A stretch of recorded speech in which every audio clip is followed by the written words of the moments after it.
So life is normal most of the time. Sometimes it's even boring until it's not. And I grew up with a guy, one of my best friends, really my best friend, from middle school all the way through high school, and life was rarely boring when Matt was around. Like the summer in 1988 when we're at Barry's house and we're bored, and Barry's neighbors mowing the lawn, and we're not excited, right? There's nothing fun to do. And so Matt takes Barry's BB gun and he points it out the front door and shoots the old man in the butt while he's mowing the lawn. And we thought that was hilarious, and we weren't bored anymore until the police showed up. We were in middle school, or like up to high school. I grew up in a small town, and one of the things that kind of happened was there was always rivalries between other nearby small towns. And long story short, Matt gets like half of our friends in a fight with half of these other guys from another town, and one of those guys at the party pulls a gun, and we're running from the gun, and we're jumping into the back of Ryan's truck, and Matt was intoxicated, and he jumps, instead of jumping into the bed of the truck, he jumps diagonal and misses the bed of the truck, and then slides like Pete Rose and cuts up his arms, and I pull him into the truck, and I'm laughing at him. I'm like, it serves you right, you idiot. You almost got us killed. And Matt begins to laugh and wipe himself off and go, well, at least it wasn't a boring night. And I would have punched him, but A, he'd already been punched a lot, and B, it was kind of funny, right? Because life is normal until it's not. And sometimes when it's not, sometimes when life is not normal, it can change that life. It can change your life. Matt was the troublemaker, but I was like the center of our little party crowd in our little small town world. And I didn't grow up in church, but I grew up in a small town where there were a lot of churches, so I'd heard of things. And beginning of my senior year, I was half drunk in my room, and that was normal on school nights. I was deeply insecure, like some of you, and I tried to use alcohol in such a way to allow me to be somebody I wasn't. And I was in my bedroom. It's a normal Tuesday night, and I began to see and experience and feel things that I probably didn't believe in at the time. And but I cried out to Jesus. I actually prayed, Jesus, if you're real, I think I'm going to die. Help me.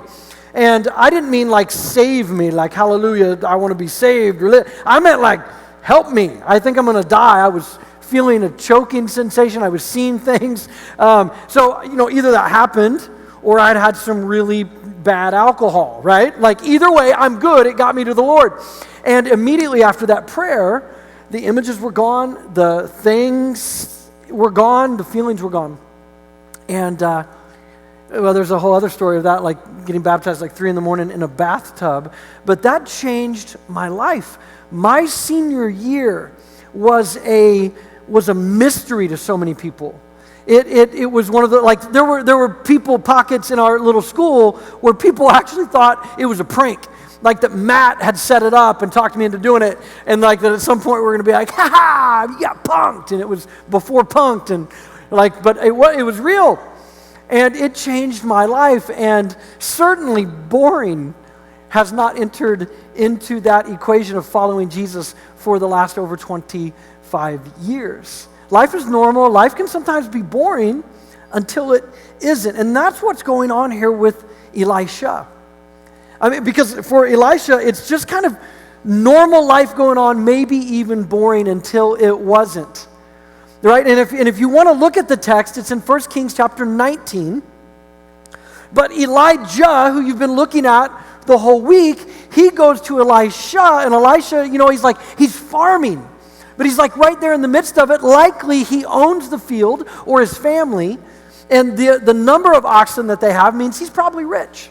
And he's working there side by side, and that's when Elijah comes up, and Elijah takes his cloak off and puts it over Elisha, and that's this very ancient prophetic world symbolism that prophets would do when it was like the master Jedi, was getting an apprentice, and he, the Padawan, and it's like this transfer of leadership, or at least it's like a rabbi saying, hey, come and follow me. I want you to see what I do, and I want you to do what I do. And so this is what happens. And Elisha was going about his normal life when his big opportunity comes.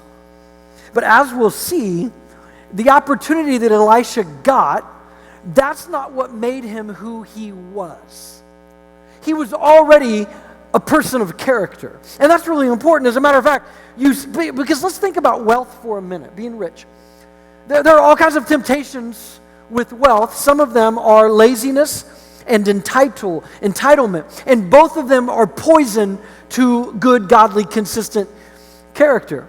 But look at Elisha before the call. He's working with his hands. Like Elisha is out there in the field amongst the workers. When he does get the call that he believes is from God, he leaves luxury, which isn't always the call, but it was for him, and he leaves. He literally burns the bridge, the metaphorical bridge, to his old life. He cooks all the oxen, slaughters them, but he doesn't just like burn it up as a symbol of like, my old life is gone. He feeds the people, most likely the village, and especially the poor. So he steps into his calling, but he does so in a way that shows that this man has already built up consistent and godly character. And the reason I'm talking about character is because character is everything. It's everything.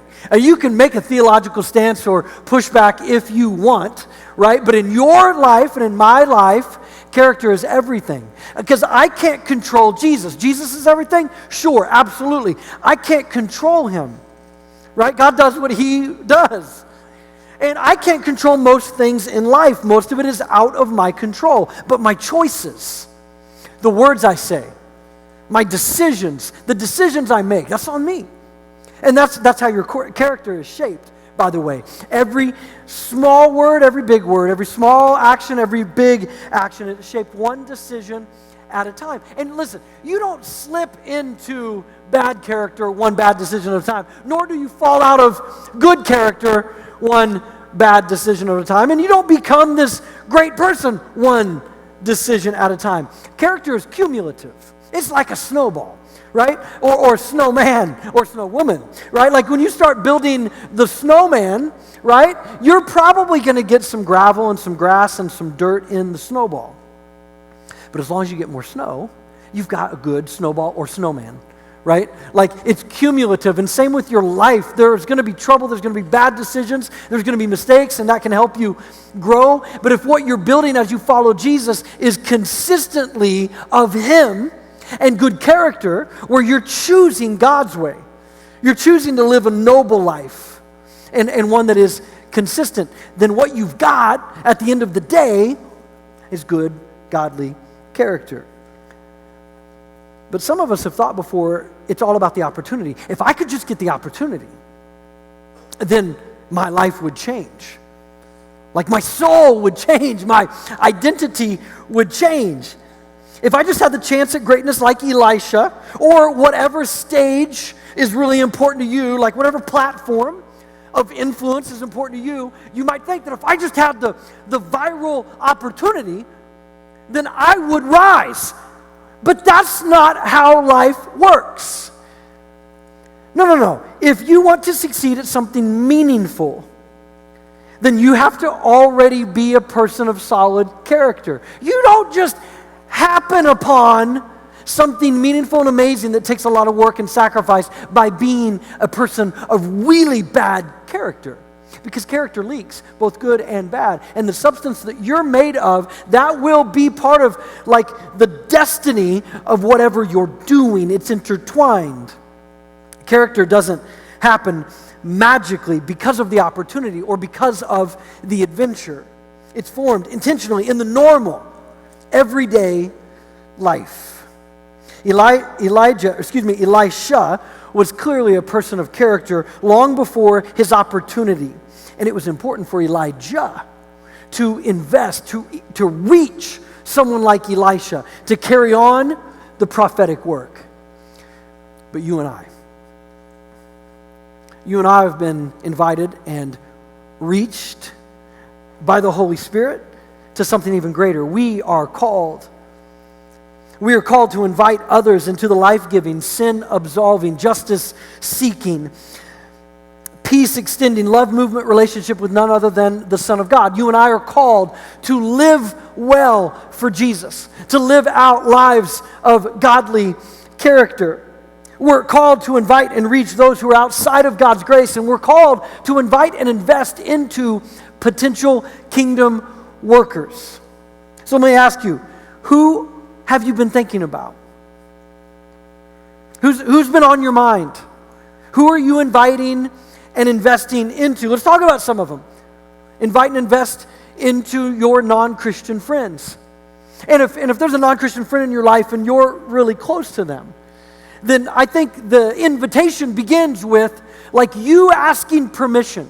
We'll talk about an invitation to church because that can be really useful. But first it would be asking permission, if you haven't already done this, hey, can I share with you why I'm a Christian? Some of you might, if you're just completely honest, you might have to actually back up and go, yeah, I probably should tell them that I'm a Christian. And I'm not talking about, well, they know I go to church. Yeah, I know people who go to church too.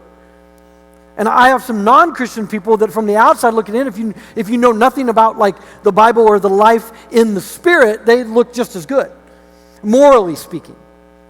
So I'm talking about asking permission from your non-Christian friend. Can I share with you why I follow Jesus? Can I share with you my faith? And if they say yes, you share with them and then maybe ask afterwards, hey, would you like to know more? Do you have any questions?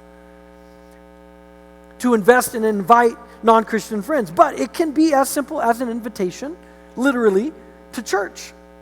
Whether they are the rich kid or the party punk, or they're up for manslaughter like Sarah did with Adam. When I was a youth pastor in Missouri, normal Wednesday night, and Sarah brings this kid, Adam, to church who'd never been to church. Adam was going to go to jail in 1 week's time from that night for 2 to 5 years for manslaughter. He was driving drunk down a backcountry road, and he had 2 girls in his pickup truck, and one of them died when he crashed into another truck. And so she tells Adam, I want you to come to church with me tonight. I know this guy, and I want you to meet him. And because Adam had to set up like he could have a clergy visit every Wednesday once he goes to prison. And he didn't know any clergy, and she's like, I know this guy. So they come, and you know, it's so funny to me, in looking at how God works, Sarah walked into the youth room and she took one of the bulletins and she looked at what the series was, and we were talking about dating and sex, right, and purity. And she's like, oh man, why? Right? She's like, Dusty's always talking about Jesus and the life of Christ and salvation, and now he's talking about sex. And so she turns to leave. She's like, hey, let's go to another church. But then the music started and whatever, and she looks at the time. She's like, I can't go anywhere else. So they stay. I end up building a friendship with Adam. I go and visit him every week for over 2 years till he gets out of prison. He came to know the Lord in prison, and that's all a great story. But what I want to tell you is that he told me some weeks later that one of the reasons that night part of it was her invitation. He trusted her. So when he and I met afterwards, he gave me a little trust because of her. But also he said, because he's like, man, my guard was let down a little bit, but I was still like snickering at the thought before you started talking about like, oh, of course, like church people were talking about sex, right? And no sex, right? And he said that like some of the things you mentioned, I'd never thought of it. And of course, his guard was let down. He was a little more open, like he's going to go to jail. But my point is you never know what a literal invitation to church might do for a person. And that person that you think, oh man, that other person would never go to church. How do you know? Well, I've asked him 3 times. Have you asked him 4? And like, I've talked to so many people that eventually come to church, and you'll ask them about who invited them and whatever, and as you start peeling back the layers, you find out that they would have come a long time ago if one of their actual good Christian friends had invited them, right? And one of the things I'll still do with neighbors, I'll like prepare them for church. You know what I'm talking about? Like, I didn't grow up in church, but I grew up in the Midwest, and so it was a very churched area. Well, like with some of my LA neighbor friends, like when I invite them to church, I like give them a guide, right? I tell them about some stuff that people are going to do, right? Like during worship and some of the language of church and whatever, and you can help them along the way. But you never know what an invitation or asking permission to share your story can do. You invite and invest into your non-Christian friends, and then you invite and invest into wandering Christians. All of us know people like this. Some of you are in the room. You're a believer. You know the Lord, but you have wandered off the path.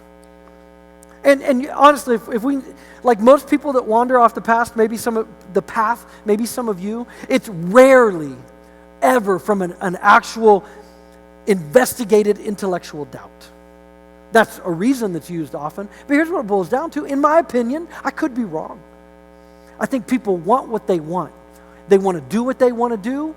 And even as believers, God gets in the way of that sometimes. And so we are very intelligent beings in terms of getting what we want. And so we begin to shape all these reasons why I'm not going to live this way. I want to do what I want to do. And that gets frustrating, right? Those of us trying to actually follow Jesus. And as a youth pastor for 22 years, I've had a lot of kids wander off the path. And there's times when I just want to be like Corey. I have this picture of Corey and Caleb. Corey's on the right. These two guys grew up in the church I've been at for 14 years. But Corey on the right, both these guys were in my discipleship group. And Corey's junior year, there's details like every story, but he basically just wanted to do what he wanted to do. But he was and still is to this day one of the most honest people I've ever known, just straight up. No, well, it's because of this, even though it's really not, or, I think this. And he just straight up, I want to do what I want to do, and here's the things. And I paced with him. I'd walked with him since he was a little kid, actually. And finally I said to him, Corey, I don't think you can be in my discipleship group anymore, man. I can be your pastor, and I could be there for advice, and I'll always love you and be there for you. But I mean, you don't take my advice anymore, man. I don't think I can disciple you, mentor you. And I said a lot of other hard things. And 2 weeks later, he came to me and he said, all right. He said, I've been thinking, and my biggest problem is I can't deny Jesus. If I could just get to a point where I could say, I don't know if Jesus is real and that he actually rose from the dead, then I'd be good. I could just do what I want. I can even turn my back on you and my parents and the church, but I can't deny Jesus. But I also still want to do what I want to do, but I'm going to go all in. But I'm going to need your help. And here's what's so important for you if you're not a wandering Christian and you've got one in your life.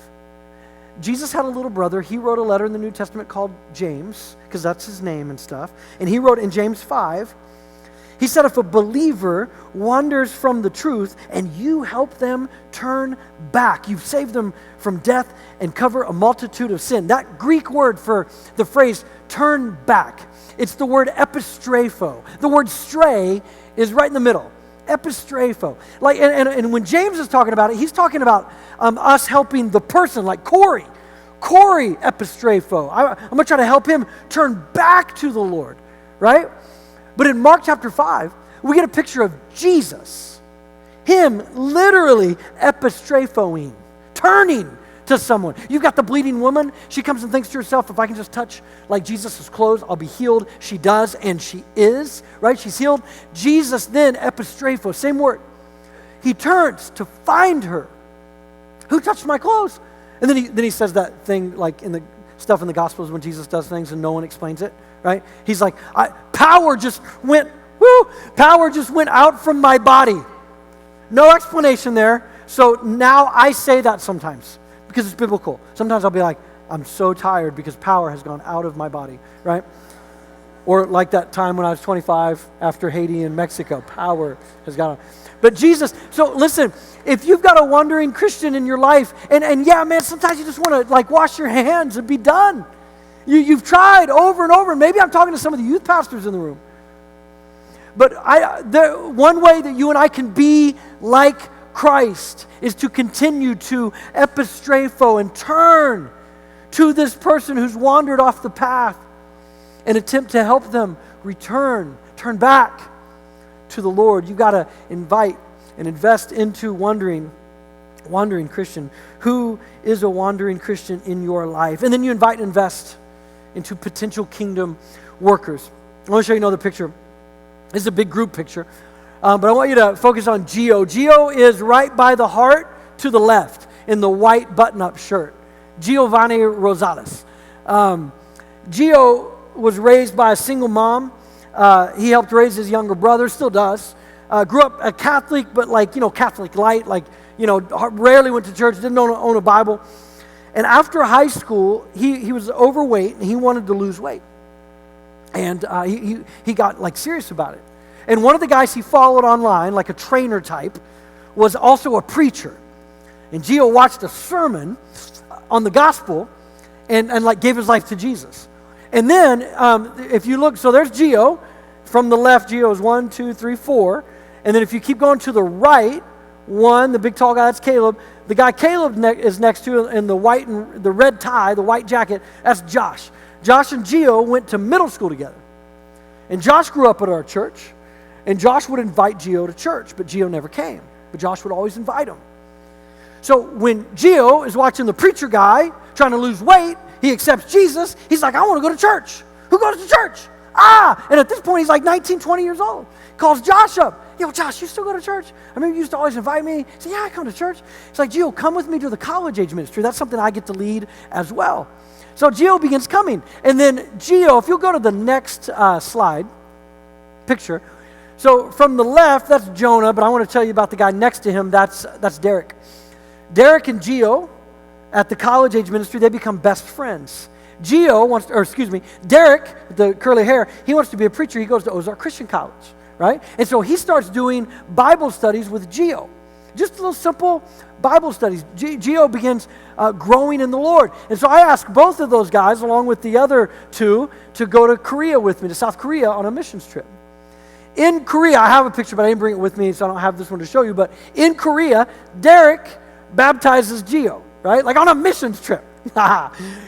And then Gio comes to me. Keep this picture here. But Gio comes to me, I don't know how long ago, but he tells me, yo, man, I want to go to Bible college. And I'd been watching Gio for a long time and investing into him because he was clearly a leader. And here's what I mean by that. Leaders solve problems, but also people who follow Jesus that are serious about it, they obey the Spirit of God and they obey Scripture, right? And Gio would, like when he would read Scripture and there was a command, he'd do it. And when he'd come to me as I was discipling him and I would speak into his life, he would do it, right? And he tells me he wants to go to Bible college. Why do you want to go to Bible college, man? And he tells me, yo, I want to be a better disciple, right? And so I'm thinking, I'd already been thinking, but now I'm thinking even more. And I come back to him and I say, hey, yo, if I could carve out a way where you could work here at the church with me in student ministry and college ministry, and you could go to school online or close by, I'll continue but increase discipling you so that you can get both of what you want. So the next picture is Gio and I on 90s night at high school camp because, I was part of Run DMC, but I know what I look like. I'll show you another picture in a minute. But this is Gio and I. Gio's now a year-long intern with us, and I think that will increase. Because the reason for investing into him, is already paying off, and it doesn't always work that quick. I want to show you one more picture. This is a group. So first, let's talk about Run DMC. I don't even know if you know who that is, right? Oh, okay, good. So, me and the guys, we're Run DMC, and Mike and Jeff look a little like Run. I do not. But my thing was, this is what would happen, what it would look like if one of the Beastie Boys infiltrated Run DMC. So I'd be one of the Beastie Boys, right? So the three guys over here, that's me, Mike, and Jeff. The other 8, those were all students in my ministry. This guy on the very bottom, white guy on the bottom with the hat back, he'll be my boss at some point. He'll be an executive pastor. He's now a youth pastor with me right now. But every one of these grew up in our ministry. I wanted to give you one example of a potential kingdom worker in Gio, but then I wanted to show you this. And then I want some of you to be thinking, bro, are you straight up bragging? Totally bragging. Listen, this is the juice for me now. For a long time, I've had so many amazing opportunities, like so many of you, to share Jesus, to share the gospel with people. But these 8 kids, their combined kingdom potential is already light years more than my one life ever was or ever could be.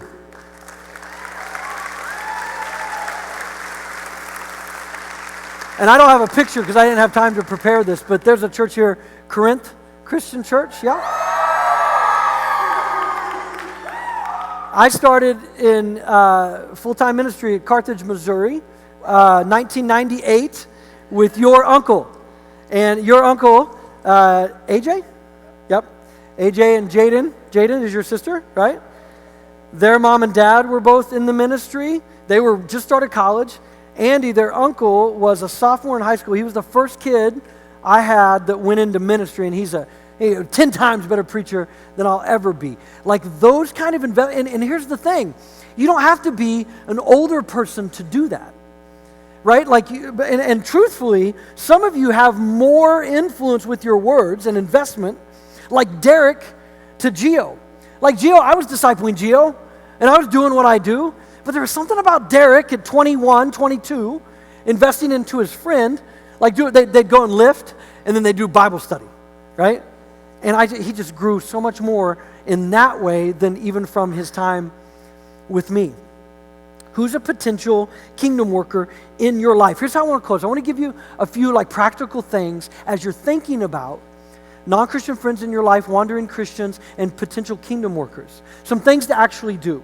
Here's the first one. It's super obvious. You got to check your mirror. Check your mirror.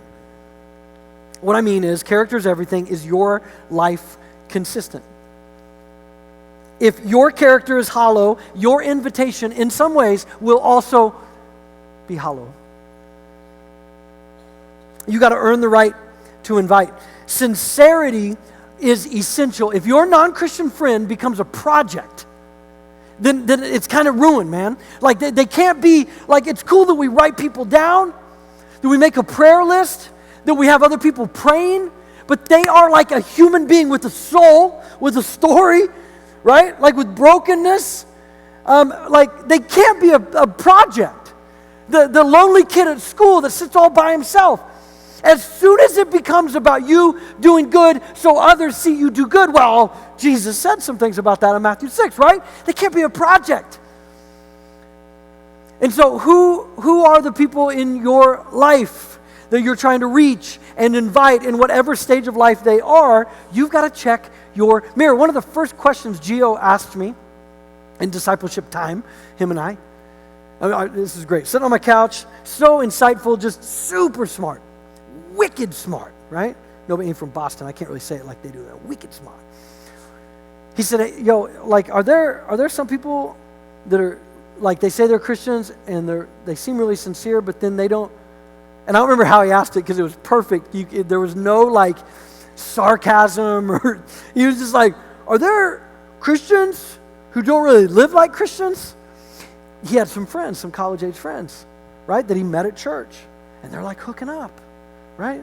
And, like, the way they talk about certain things. And she was like, whoa. And, I had to tell him, right? Because you need to be honest. I'm like, oh, yeah.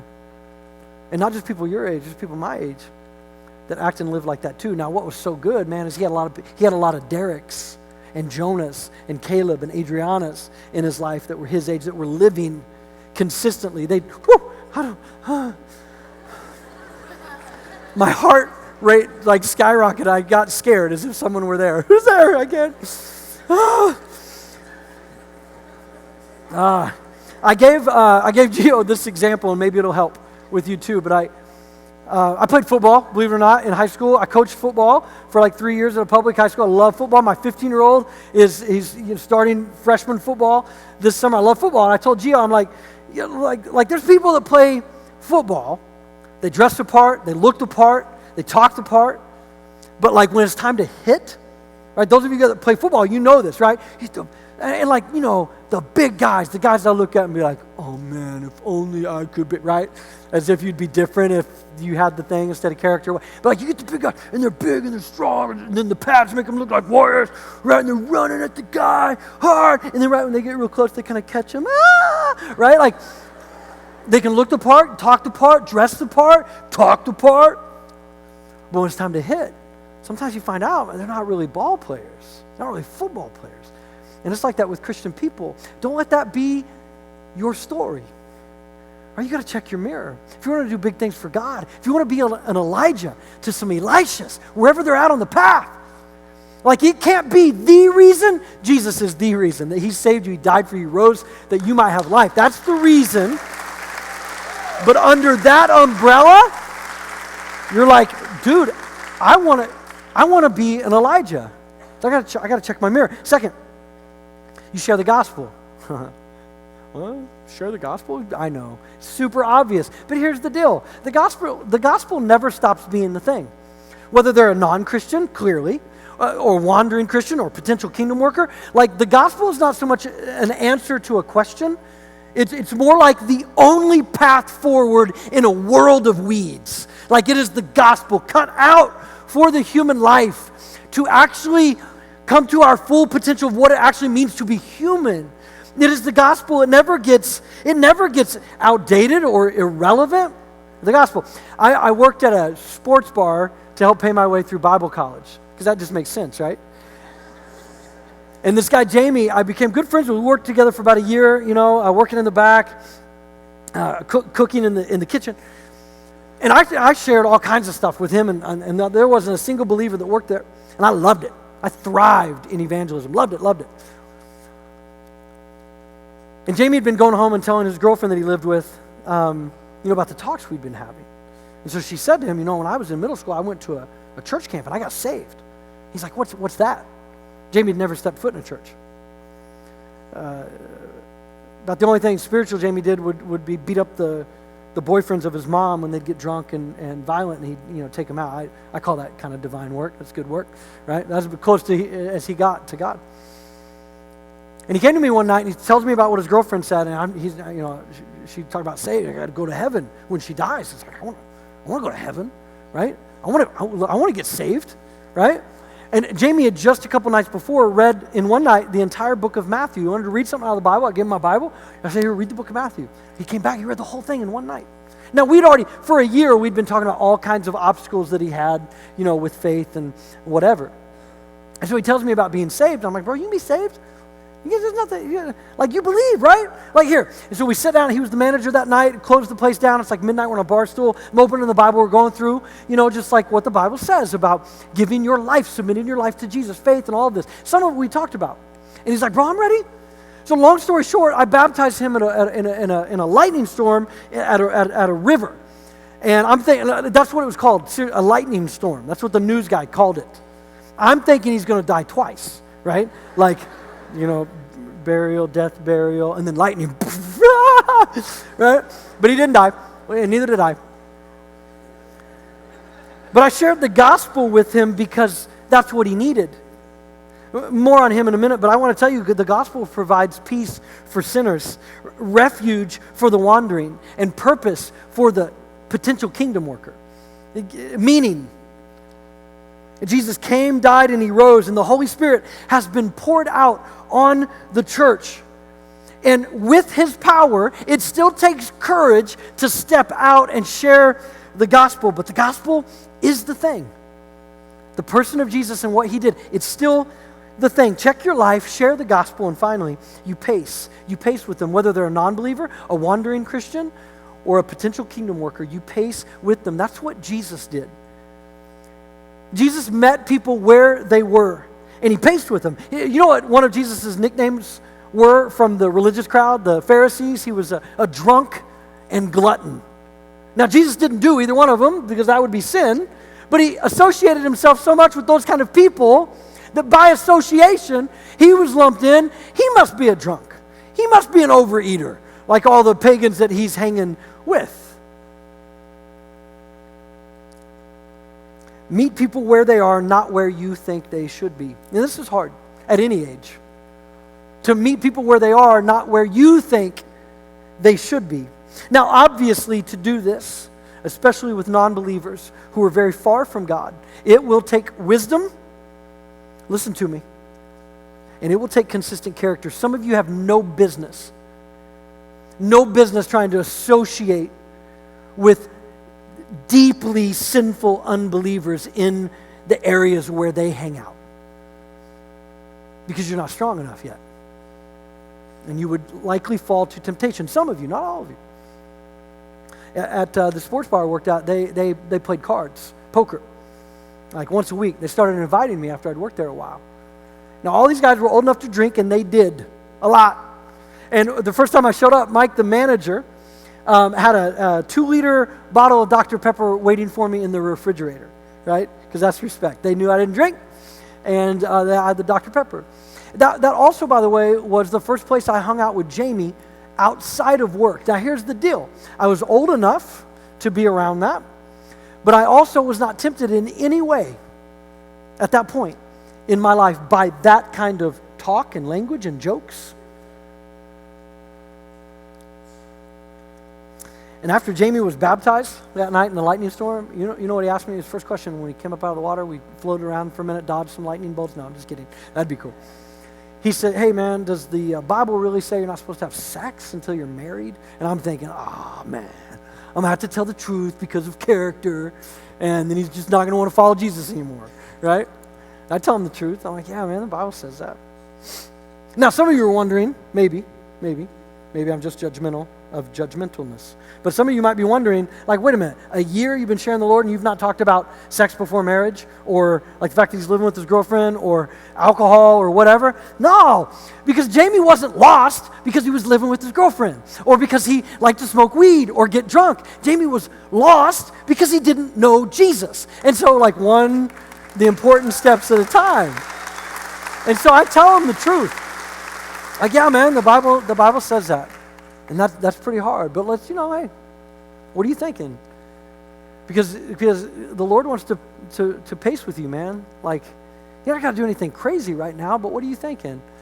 And he shared with me some things he was thinking. But you know what he did 2 weeks later? He moved his girlfriend out. He paid for her to have another apartment. He stayed in that apartment, and then he got it set to where they could get married in like 6 to 9 months. Because when people follow Jesus and the gospel actually radically changes their life, they obey the Spirit of God. But here's the thing. You've got to meet people where they are, not where they should be. Listen, we do not create spiritual awakenings, you and I. We don't create that. We don't change hearts. Nor do we usher other people into kingdom leadership, but we invite. We live consistent lives. We share the gospel and we pace with those people. On whatever season of life they're at, we pace with them where they're at, not where we think they should be. And there are multiple opportunities to reach non-Christians, wandering Christians, kingdom workers, but you start with one. Start with one. Who's the one that just keeps, there may be several, but who's the one that keeps coming into your mind over these last however many minutes when we drew these wonderful, embarrassing stories? I want to close with a final story about my friend Matt. Remember Matt with the BB gun, shooting a guy in the butt while he's, right, Matt getting us shot out. Matt, he was my best friend.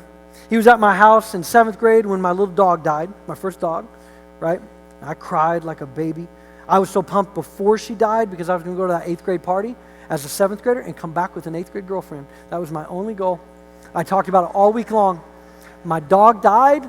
I still went to the party, did not come back with an 8th grade girlfriend. That's a sad story. But Matt was there. Matt lived with my family for over a year because of trouble he had in his own house. And he loved my mom and dad. I mean, I felt like sometimes as much as I loved my mom and dad, like they were so important to him, my parents. In 9th grade, somehow Matt, my mom told that story, and I'll get there in a minute. My dad died about 10 years ago. My dad of cancer. He had cancer for a couple years, and he died. And my dad was my hero for a lot of reasons, but he was also several of my friends' heroes, Matt being one of them. Matt was not only at the funeral, he was there the night before with just family, my mom, my sister, my niece, my nephew, my wife. And the casket was open. My mom didn't want an open casket at the funeral, but the night before, just the family, because his body just didn't look like my dad anymore. Just skin and bones, right? Cancer just kind of destroyed his body. And we're all there at the casket, Matt's there, and as the funeral director says, hey, in about 5 or 10 minutes, I'm going to shut the casket, so if you want to take some more time. And we all go up to the casket. And I'd been mourning my dad for like a year, because we knew it was coming. And Matt just explodes in grief. Falls to his knees, like, I'm like consoling him for my dad, right? We come over, we sit down, and my mom comes and sits with us. And she says, I want to tell you boys a story. And she said, when you guys were in 9th grade, Matt, probably, one of you scored like a bottle of liquor and you went to the baseball fields, but evidently Matt drank most of it. And I'm like, oh yeah, no, I totally remember this night. Matt passes out. Steve and I were freaked out. We're like, okay, what do? We call my dad. And my dad says, stay right where you're at. I'm coming to you. He and my mom come. Matt is out. He picks Matt up. He puts him in the back seat, sprawled out. So my mom's in the front seat, Dad. So Steve and I have to wait. And my mom said, this is the part of the story I didn't know. When my dad got Matt out of the back seat to take him inside to our house, he's carrying Matt, and Matt comes too. I mean, super out, super gone, but he says, hey, Dust, hey man, whatever you do, don't tell Ralph. Don't tell Ralph and Diane. That's my mom and dad. Ralph will be so disappointed in me. And to which my mom says, Dad responds, okay, Maddie, I won't tell him, right? It's like him. And my mom tells us that story, right? We laugh. She gets up. She walks away. And Matt says these words to me. I apologize for some of the language. I think you can handle it fine, but I just pasted this from my journal. Matt looks at me for a moment. And he says, Dust, to my detriment, I've never given a damn what anyone ever thought of me. Not my parents, not even my wives. Matt had been married several times. He had his first child when we were juniors in high school, then seniors. He would have had a college career as a quarterback. But Matt just found a way to get in trouble. He said, no one except Ralph Frizzell. Only one I ever cared about what he thought about me. Matt said, he's always been my standard, my North Star. Dust, what the hell am I supposed to do now? And sometimes you get the perfect words at the perfect time.